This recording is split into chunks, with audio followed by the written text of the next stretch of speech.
Isaías capítulo 9, nós lemos versículos 6 e 7. Essa tem sido a base das nossas meditações nas últimas semanas, essas semanas de advento, falando dos títulos do Messias. Isaías 9, versículo 6, diz assim a palavra do Senhor: Porque um menino nos nasceu, um filho se nos deu, o governo está sobre os seus ombros, e o seu nome será Maravilhoso Conselheiro, Deus Forte, Pai da Eternidade, Príncipe da Paz. Ele estenderá o seu governo e haverá paz sem fim sobre o trono de Davi e sobre o seu reino, para o estabelecer e para o firmar com juízo e com justiça, desde agora e para sempre. O zelo do Senhor dos Exércitos fará isso. Essa é a palavra do Senhor, que o Senhor nos abençoe mediante a exposição da sua palavra no nome de Jesus. Amém? Gente, o Natal é esse tempo, não sei você, mas eu gosto tanto dessa época do ano, em que está tudo decorado, bonito, não só por questões culturais, mas principalmente porque esse é o momento em que nós nos lembramos tanto a respeito de Cristo e da sua encarnação. E sabe que existem vários feriados e ocasiões em que as pessoas dão presentes, mas geralmente é uma pessoa que dá presente para outra, né? É um aniversariante que recebe presentes daqueles que estão de alguma forma o homenageando, ou então são os pais que recebem presente dos filhos no seu aniversário de casamento ou algo do tipo. Vários feriados falam de presente, mas só o Natal é esse ambiente onde as pessoas dão presente indiscriminadamente, pais para filhos, filhos para pais, amigos para amigos, irmãos para irmãos. Óbvio que às vezes presentes maiores, presentes menores, às vezes uma cartinha, um abraço, nós nos confraternizamos. E é tão lindo pensar que o Natal fala muito sobre presente de fato. Um presente que nos foi dado, Cristo Jesus. Isaías capítulo 9 nos diz que esta resposta para a qual Israel esperava, que é a resposta que também traz para nós não só consolo, mas vida, é um presente. O texto nos diz que um filho nos foi dado. Um menino nos nasceu e um filho nos foi dado. Jesus não só encarnou, Jesus foi dado a nós pelo Pai. João capítulo 3, verso 16, você conhece muito bem o texto que nos diz que Deus amou o mundo de tal maneira e Ele deu o seu Filho unigênito, para que todo aquele que nele crê não pereça, mas tenha a vida eterna. Jesus é o presente. O Natal fazem trocas de presentes aqui e ali, e sim, o Natal é sobre presente, mas um presente que nos foi dado pelo Senhor. E ao pensarmos neste tema de presente, à luz destes títulos do próprio Messias, nós encontramos na dádiva que é o próprio Messias para nós, as características dos presentes que nós gostaríamos de ganhar. Em primeiro lugar, os presentes que nós gostamos de ganhar, aqueles que nos chamam muita atenção, são aqueles presentes que em primeiro lugar são misteriosos, né? Fala a verdade. Quando você está naquela expectativa, o que será que eu vou ganhar? Ou às vezes o pai, a mãe compra um presentinho, coloca lá em casa e fala, o seu presente você vai abrir só na véspera de Natal ou na noite de Natal. E as crianças ficam pensando, o que será que tem dentro daquela caixa, dentro daquele embrulho, dentro daquele pacote? Perde-se um pouco da graça, perde-se um pouco da mística, quando fala assim, olha, eu comprei para você um carrinho de controle remoto, embrulhei e está lá, mas você só vai abrir quando chegar a hora, quando chegar a noite de Natal. Perde-se um pouco disso, porque parte dessa coisa gloriosa do receber presente está aí exatamente nesse mistério. E é muito interessante pensar que a resposta para o mundo, que a resposta para Israel é algo que de fato não chamava muito atenção. Um menino, um filho. Esse mesmo Isaías, que profetiza sobre o nascimento de Jesus, vai dizer que ao longo do seu ministério não se via nele formosura, nem coisa bela, que chamasse a atenção. Jesus foi esse, que foi escanteado por muita gente enquanto caminhava, mas se mostrou sendo o próprio Deus encarnado. As pessoas esperavam por um Messias guerreiro, as pessoas esperavam por alguém que nascesse em um palácio, e ele veio de maneira humilde, nasceu e foi colocado numa manjedoura, caminhou entre pessoas humildes, morreu a morte de um criminoso cercado de ladrões, ressuscitou e apareceu primeiramente para mulheres, que não tinha um valor jurídico o seu testemunho, depois apareceu para os seus 12 discípulos, gente marginalizada da sociedade, não eram os intelectuais, não eram os grandiosos, era gente cheirando peixe, gente do dia a dia, gente que caminhava como nós caminhamos na nossa vida. E esse Cristo, esse Messias, é Salvador do mundo. Ele é a própria encarnação de Deus. E na sua boca está ensino para a vida, e no seu sangue está a redenção daqueles que se achegam por meio dele ao Senhor. Por meio dele, nós somos chamados de filhos de Deus. Então Jesus é este presente inusitado, inesperado. E nele está exatamente tudo aquilo que nós necessitamos. Porque se em primeiro lugar um presente grandioso é esse que começa misterioso, em segundo lugar um presente grandioso é aquele que é exatamente o que a gente precisa. Exatamente aquilo que é a nossa necessidade. E os 4 títulos que Isaías dá a esse rei Messias falam exatamente das nossas necessidades. Ao longo das últimas semanas nós pensamos nestes títulos dados ao Messias. Primeiro, ele é maravilhoso conselheiro. Nós precisamos de direção, nós precisamos de sabedoria, nós precisamos de conselho. E ele não só nos dá bons conselhos, ele é o próprio conselho de Deus. Ele é o Verbo encarnado. Ele tem direção para a nossa vida, uma direção que é gloriosa. Ele aponta caminhos que são de fato caminhos de paz e não caminhos de mal. Ele também é o Deus forte. Nós que somos tão fracos, que enfrentamos lutas internas e externas, e precisamos de força. É nele que nós encontramos o Deus que é forte. É na figura de Jesus que nós vemos a própria força de Deus. Esse Jesus, esse Messias, é também o Pai da eternidade. Uma vez que todos nós somos finitos, não temos o controle do tempo, não sabemos o que vai acontecer daqui 5 minutos, não sabemos o que vai acontecer amanhã. Esse Deus é o próprio dono, o Pai, o início. Ele não é só eterno, ele é o autor da eternidade, ele é antes da eternidade. A eternidade veio à existência por meio dele. Ele sabe o amanhã, ele conhece o amanhã, ele já está lá no nosso amanhã. A gente não sabe o que vai ser no ano de 2026. A gente não sabe como é que vai ser a nossa vida saindo daqui, a gente não sabe como vão ser os próximos dias, mas ele já está lá. E ele é o dono, o Pai, o autor da eternidade. E por último, e é o tema de fato desta noite, a Bíblia nos aponta como ele sendo o próprio príncipe da paz. A ideia de príncipe da paz, aqui quando a gente fala de príncipe, geralmente vem na nossa cabeça o filho de um rei, né?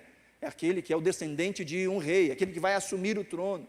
Na mentalidade hebraica, antiga, judaica, príncipe não é só isso, não é só o descendente de um rei. A ideia de príncipe também é a ideia de uma autoridade constituída, uma autoridade que exerce governo agora, que está em ação agora.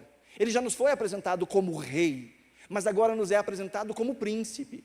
Príncipe é esse governante em exercício. Nós vemos vários momentos na Escritura este tema aparecendo. Por exemplo, quando Josué, lá no capítulo 5, antes de entrar em Jericó, ele vai para batalhar em Jericó, ele tem uma visão. E aquele que aparece a ele diz: eu sou o príncipe dos exércitos do Senhor. Aquele que comanda os exércitos do Senhor. Daniel também tem uma visão. E nessa visão ele vê um anjo, alguém reluzente, que diz: olha, desde que você começou a orar, eu vim ao seu encontro, mas o príncipe da Pérsia me resistiu. Mas Deus enviou Miguel, o primeiro entre os príncipes de Deus, uma autoridade. Nós vemos várias vezes esse título sendo dado. Lá em Êxodo capítulo 18, quando Jetro vem dar um conselho para Moisés, Moisés estava aconselhando todo mundo, falando com todo mundo, resolvendo as pendências de todo mundo. Jetro fala assim: Moisés, isso aqui vai acabar com você, isso vai te consumir, Moisés. Olha o que você faz: divide o povo, divide em 1000, em 100, em 50 e em 10, e coloque sobre ele, sobre esses grupos, um príncipe para os 1000, um príncipe para os 100, um príncipe para os 50, um príncipe para os 10. Do que ele está falando? De autoridade constituída, gente que exerce governo. O Messias nos é apresentado como este príncipe, que exerce governo, e que exerce governo, inclusive, sobre a paz. O seu governo é de paz. O seu governo tem como ambiente a paz. E a paz existe porque ele está governando. É à medida que o seu governo cresce, como diz o versículo 7, um governo que se estende, que cresce, e então haverá paz sem fim. É à medida que o seu governo cresce, que essa paz também cresce. E é Jesus este que governa, e enquanto governa, ele ministra a paz. Em primeiro lugar, paz com Deus, a paz mais importante de todas. As nossas guerras internas, as nossas guerras externas, não se comparam com a nossa condição humana. Todos nós nascemos na condição de separados de Deus, pelo nosso pecado original. Todos nós, diz a palavra do Senhor, nascemos como distantes e inimigos de Deus. E pior do que nós sermos inimigos de Deus, é Deus ser o nosso inimigo. Nós estávamos separados, mas Jesus, pela sua morte, pelo seu sangue, pelo seu sacrifício substitutivo, nos deu paz com Deus. Não estamos mais em guerra contra Deus.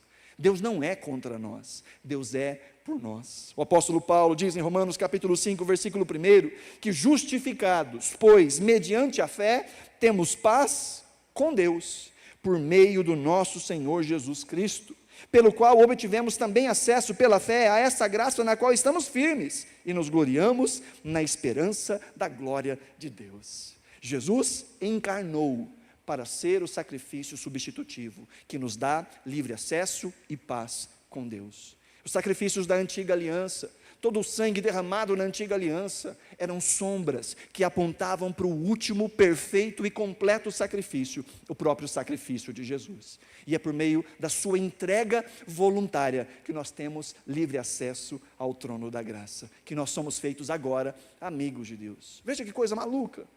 Como é que se conquista no nosso mundo a paz? Destruindo inimigos.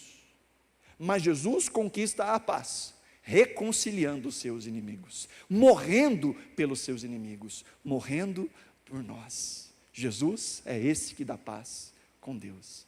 Não só paz com Deus, mas a paz de Deus. A paz que excede o entendimento, a paz que é essa quietude de alma, que guarda os nossos corações, as nossas mentes. E como é que Ele faz isso? Bom, Ele nos dá a sua palavra, e é a palavra de Deus que, quando ouvimos e colocamos em prática, nos livra de muita dor de cabeça. O Salmo 119, versículo 165 diz assim: grande paz têm os que amam a tua lei, para eles não há nada que os faça tropeçar. Ouvimos a voz de Deus, ouvimos as instruções do Senhor, ouvimos a palavra de Deus e caminhamos em caminhos que são de paz e não de mal, que são de paz e não de morte, e nos livramos de muita dor de cabeça, nos livramos de muita ausência de paz que foi causada por nós mesmos. Quando ouvimos a voz de Deus, experimentamos paz. Mas às vezes as coisas do lado de fora continuam desordenadas, fora do nosso controle. Mas há uma paz que o Senhor coloca no nosso coração, que o apóstolo Paulo vai dizer lá em Filipenses capítulo 4, que é uma paz que excede o entendimento. E essa paz só é possível num relacionamento com Jesus. É o Espírito Santo que produz em nós essa paz. João capítulo 14, verso 25 diz: tenho dito essas palavras, Jesus dizendo, enquanto ainda estou com vocês, mas o Consolador, o Espírito Santo que o Pai enviará em meu nome, esse ensinará a vocês todas as coisas e fará com que vocês se lembrem de tudo o que eu lhes disse. Deixo com vocês a paz. A minha paz lhes dou. Não lhes dou a paz como o mundo dá. Que o coração de vocês não fique angustiado nem com medo. Jesus, ao anunciar a sua morte, a sua ressurreição aos discípulos, disse: eu vou enviar para vocês o Espírito. E é Ele que vai trazer a vocês tudo aquilo que vocês necessitam. Vai ensinar a vocês aquilo que vocês precisam aprender. E vai fazer com que vocês se lembrem tudo aquilo que eu disse. E é conhecendo a palavra, é conhecendo a Cristo, é conhecendo a voz de Jesus, que o nosso coração é pastoreado, e nós encontramos essa paz que vence a angústia e que vence o medo. Por isso Jesus diz no versículo 27, que o coração de vocês não fique angustiado nem com medo. É num relacionamento com Jesus, é nos aproximando de Jesus, no dia bom e no dia não tão bom, que o nosso coração encontra essa paz, a paz que guarda o nosso coração, a paz que guarda a nossa mente. É na busca pela palavra, é na oração, lembrando que aquele que prometeu é fiel, conhecendo o caráter de Jesus, nos lembrando das passadas de Jesus, dos caminhos de Jesus.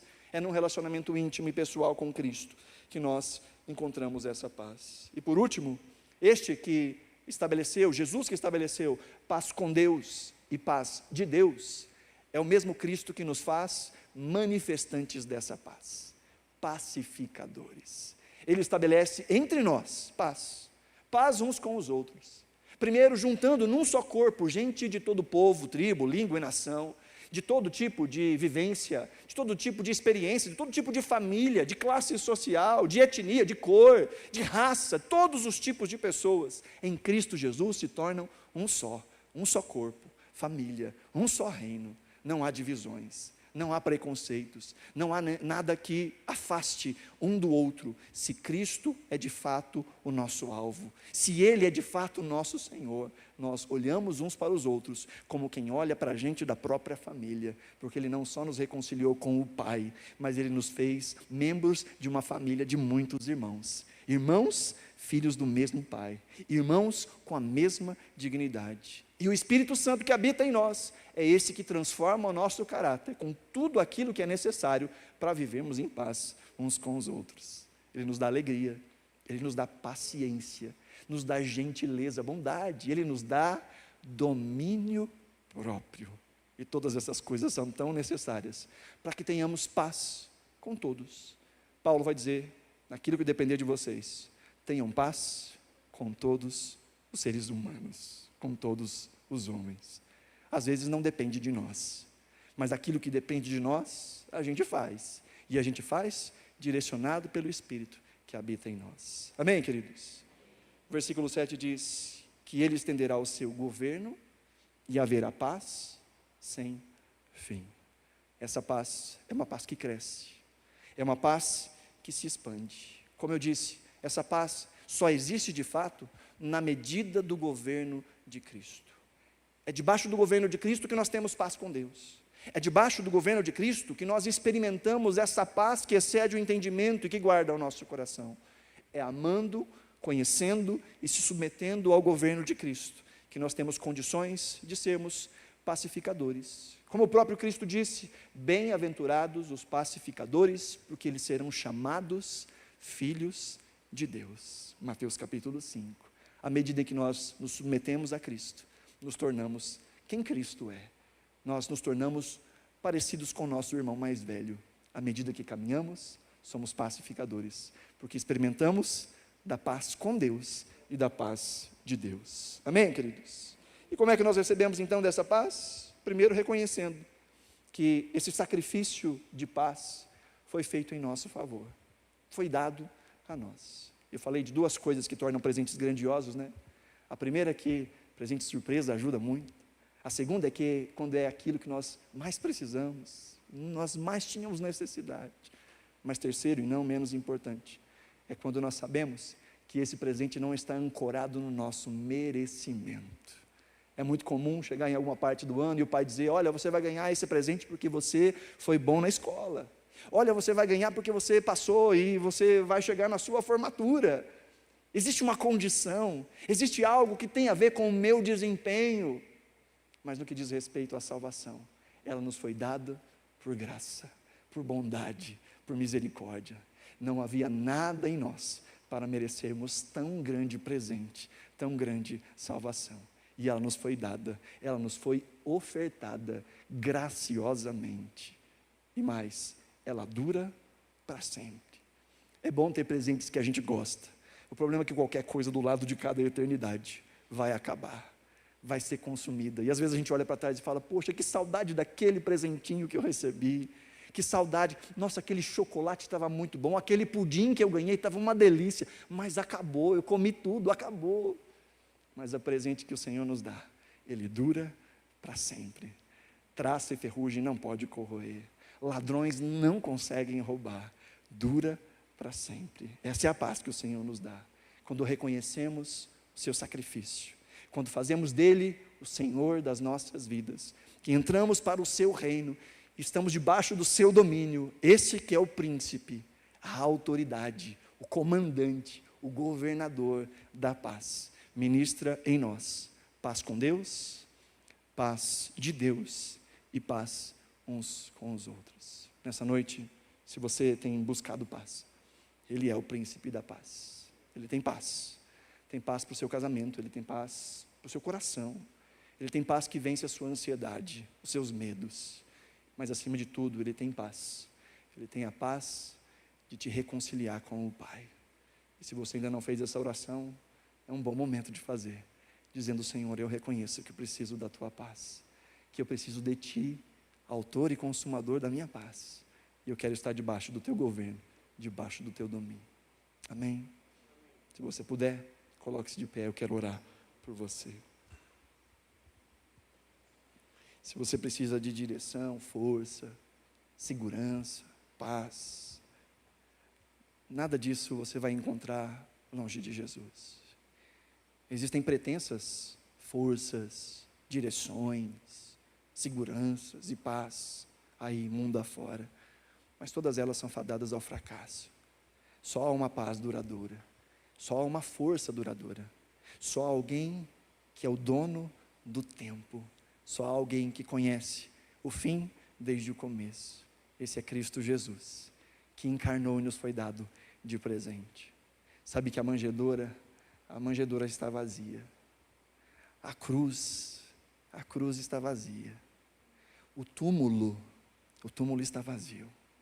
Mas o trono está muito bem ocupado. Ele continua reinando. E ele há de voltar uma segunda vez.